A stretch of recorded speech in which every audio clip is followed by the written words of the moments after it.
नमस्कार. रामाय रामभद्राय रामचंद्राय वेधसे रघुनाथाय नाथाय सीताया पतये नमः. मंडळी, गुढीपाडव्याच्या आपल्याला खूप खूप शुभेच्छा.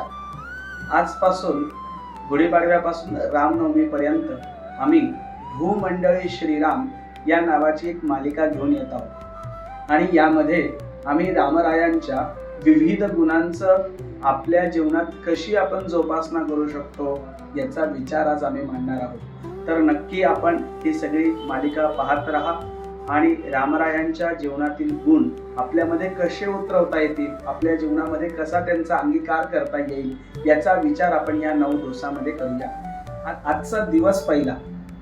आज पहिल्या दिवशी आपण प्रभू रामचंद्रांच्या सत्यनिष्ठतेचा विचार करूया. भगवान रामचंद्रांनी आपल्या आयुष्यात सत्यपणा कसा अंगीकारला.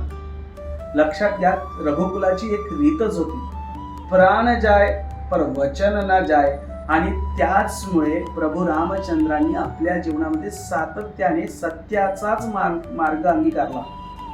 बघा ना तुम्ही, प्रभू रामचंद्रांच्या वडिलांचा म्हणजे दशरथ राजांचा देहांत झाला आणि देहांतानंतर वनवासाचं वचन त्यांनी वडिलांना दिलेलं होतं.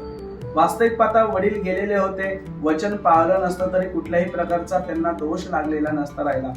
तरी सुद्धा त्या ठिकाणी त्यांनी आपलं वचन हे अतिशय प्रामाणिकपणे पाळलं.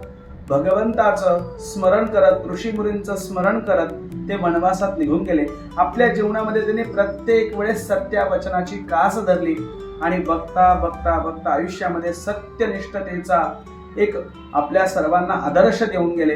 आणि हाच जर विचार आपण आज कलियुगामध्ये पाळला, समाजामध्ये पाळला, तर समाजामध्ये पारदर्शकता, विश्वासार्हता या गोष्टींची जोपासना जर आपण केली, सत्यतेची जर आपण जोपासना केली, तर मला असं वाटतं की काही दिवसातच आपलं हे राष्ट्र हे भ्रष्टाचार मुक्त होईल.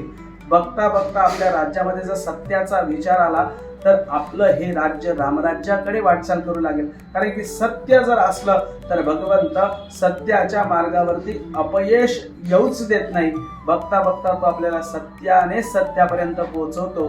त्यामुळे प्रभू रामचंद्रांच्या पहिल्या दिवशी या मालिकेमध्ये आपण सत्यगुण जर अंगीकारला, सत्यनिष्ठा जर अंगीकारली, तर प्रभू रामचंद्रांचे आशीर्वाद निश्चितच आपल्याला प्राप्त होतील.